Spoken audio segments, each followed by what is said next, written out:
So hello everyone, आज हम क्या पढ़ने वाले हैं। आज हम पढ़ने वाले हैं वाक्य के भेद। तो हमें वाक्य के भेद पता होने से पहले पता होना चाहिए कि वाक्य क्या होते हैं।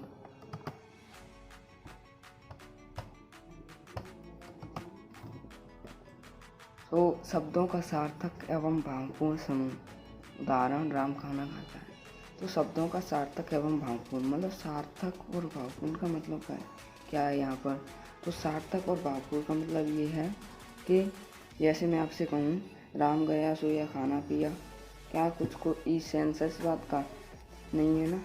तो सार्थक एवं भावपूर्ण मतलब राम खाना खाता है, हाँ सेंस है। तो ऐसा शब्दों का समूह जिसका कोई मीनिंग है उसको हम वाक्य कहते हैं।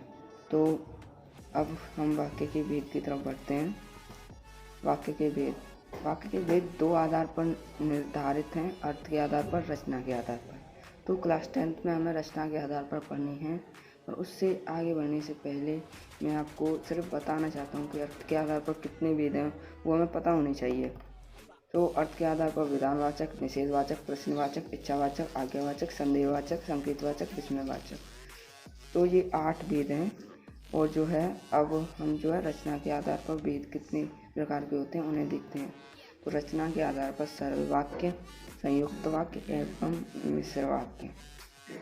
तो हमें सरल वाक्य के बारे में जानने से पहले पता होना चाहिए वाक्य के अंग के बारे में। तो वाक्य के अंग होते क्या हैं?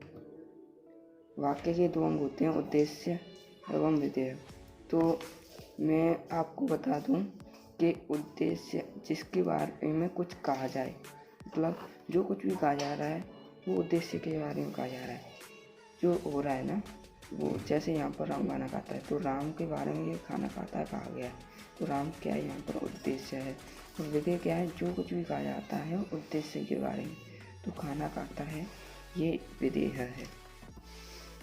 तो सरल वाक्य क्या है? जिसमें एक उद्देश्य और एक विधेय हो। जैसे राम खाना खाता है तो राम यहाँ पर एक उद्देश्य है, खाना खाता है ये भी एक विधेय है। तो सरल वाक्य क्या होते हैं ये आपको समझ में आ गया होगा। तो संयुक्त वाक्य क्या होते हैं? तो जिसमें एक से ज़्यादा सरल वाक्य योजक पदों से जुड़े हों।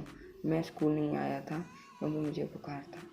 तो जैसा इसमें लिखा है सरल वाक्य योजक पदों से जुड़े हों। तो योजक पद यहाँ पर क्या है? क्योंकि जो है योजक पद है। और मैं स्कूल नहीं आया था एक ये सरल वाक्य है, इसको अलग भी लिखेंगे तो भी कोई ज़्यादा वो नहीं पड़ेगा कि मुझे बुखार था, ये लिखा ही आना चाहिए। मुझे बुखार था ये भी एक इंडिपेंडेंट सरल वाक्य है। तो मिश्र वाक्य क्या होते हैं? जिसमें एक वाक्य प्रधान होता है और एक आश्रित होता है। मैंने कल वही ड्रेस पहनी थी जो आज पहनी है। तो प्रधान वाक्य आश्रित वाक्य जो है प्रधान वाक्य पर डिपेंडेंट होता है। तो हम मिश्र वाक्य के जो है टाइप पता होने चाहिए, इम्पोर्टेंट भी हैं थोड़े से। तो मिश्र वाक्य की भेद, संज्ञा आश्रित, विशेषण आश्रित, विशेषण आश्रित। तो इनके एग्जाम्पल जान लेते हैं।